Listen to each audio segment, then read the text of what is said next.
பாண்டியன் முத்துப்பேச்சி தம்பதியினர் வாழ்ந்துட்டு வராங்க. அவங்களுக்கு 7 மகன்கள் உண்டு. ஆனால் 10 தலைமுறையா அவங்க குடும்பத்தில் யாருக்குமே பெண் குழந்தை வாய்க்கவே இல்லை. இதனாலேயே அவங்க குலதெய்வம் சுடலைமாடன் சுவாமி கோயிலுக்கு போய் சோழி போட்டு பார்க்குறாங்க.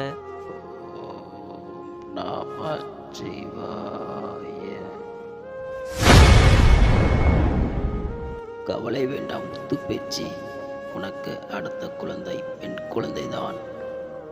அந்த குழந்தைக்கு என் ஈசன் மாடனின் பெயரை ஒட்டி மாடத்தி எனவை. பூசாரி சொன்னதை கேட்ட முருகேச பாண்டியனும் முத்துப்பேச்சி அம்மாளும் மன நிறைவுடன் வீட்டுக்கு போனாங்க. நாட்கள் செல்லுது. பூசாரி சொன்ன மாதிரியே பெண் குழந்தை பிறக்குது.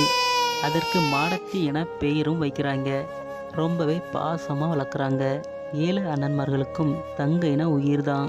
இப்படி இருக்க மாடத்திக்கு 10 வயது ஆகுது. திடீர்னு முருகேச பாண்டியனுக்கு உடம்பு சரியில்லாமல் போகுது. படுக்கையாக ஆகிறாரு. கொஞ்ச நாளில் அவர் உயிர் விட்டு போகுது. கணவன் இறந்த சோகத்தில் முத்துப்பேச்சிக்கும் உடம்பு சரியில்லாமல் ஆகுது. 6 மாதத்துக்குள்ள அவங்களும் இறந்து போகிறாங்க.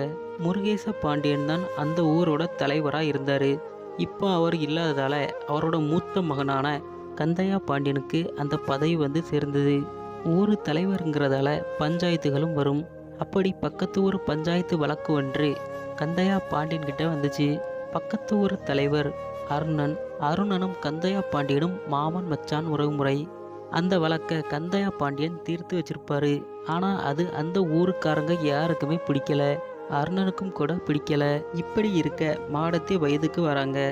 ஊரே அதிரும்படி கோலாகலமாக கொண்டாடப்படுது.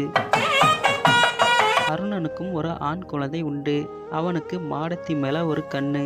இது அருணனுக்கு தெரிய பெரியவங்களை கூட்டிட்டு போய் பெண் கேட்க போறான். கந்தையா பாண்டியனோ 1 வருஷம் கழிச்சு தான் கல்யாணம் பண்ணி கொடுக்கணும்னு ஜோசியக்காரர் சொல்லியிருக்காரு அப்படின்னு சொல்லியிருந்தாரு. அருணனும் முகம் பாடியபடி வீட்டுக்கு போயிருந்தான். ஆனால் ஊருக்காரங்க அருணனை தூண்டி விட்டுறதாங்க. கந்தையா பாண்டியனும் அவங்களோட தம்பிகளும் உங்களோட தராதரத்தை பற்றி தவறாக பேசினதா அவங்க கிட்ட போய் சொல்லியிருந்தாங்க.